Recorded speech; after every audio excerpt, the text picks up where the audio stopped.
ఈ వీడియోలో మనం భగవద్గీత అధ్యాయము 3 శ్లోకము 19ను పరిశీలిద్దాం.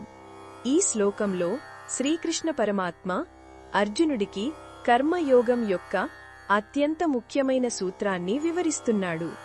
ఆయన ఏమంటున్నారంటే, మనం చేయవలసిన పనులను, మన కర్తవ్యాన్ని ఎలాంటి ఆసక్తి లేకుండా, అంటే ఫలితం మీద మమకారం లేకుండా నిరంతరం చేస్తూ ఉండాలి.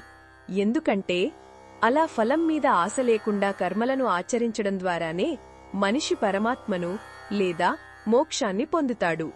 ఇక్కడ ఆసక్తి లేకుండా అంటే పనిమీద శ్రద్ధ లేకుండా చెయ్యమని కాదు. దాని అర్థం చేసే పని యొక్క ఫలితం మీద వ్యామోహం, పట్టుదల లేకుండా ఉండమని. మనం సాధారణంగా ఒక పని చేసేటప్పుడు దాని ఫలితం మనకు అనుకూలంగా రావాలని, దానివల్ల మనకు కీర్తి, ధనం లేదా సుఖం కలగాలని గట్టిగా కోరుకుంటాం. ఈ కోరికే మన దుఃఖానికి కారణమవుతుంది. ఫలితం అనుకున్నట్లు రాకపోతే విపరీతమైన బాధ, నిరాశ కలుగుతాయి. ఒకవేళ వచ్చినా అది మనలో అహంకారాన్ని పెంచుతుంది. అందుకే భగవానుడు చెప్పేదేమిటంటే, నీ కర్తవ్యాన్ని నువ్వు ఉత్తమంగా చెయ్యి, కాని దాని ఫలితాన్ని నాకు వదిలేయి. ఫలితం ఎలా ఉన్నా దాన్ని ఈశ్వర ప్రసాదంగా స్వీకరించు.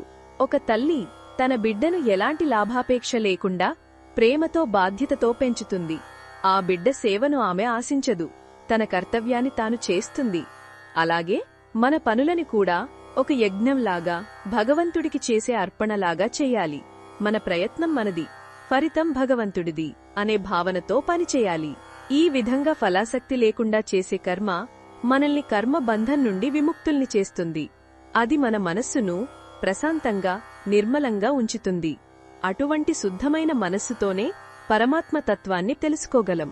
కాబట్టి మన దైనందిన జీవితంలో ప్రతి పనిని, అది ఆఫీసులో పనైనా, ఇంట్లో పనైనా, ఒక సేవలాగా, ఒక సాధనలాగా భావించి చెయ్యాలి.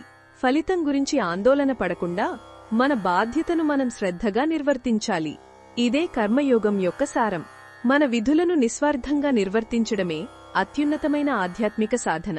ఇది మనకు ఈ లోకంలో ప్రశాంతతను, జీవితం పట్ల స్పష్టతను ఇస్తుంది. అలాగే మోక్షానికి మార్గం చూపుతుంది. ఇది ఈ శ్లోకంలోని భావాన్ని వివరించడమే లక్ష్యం.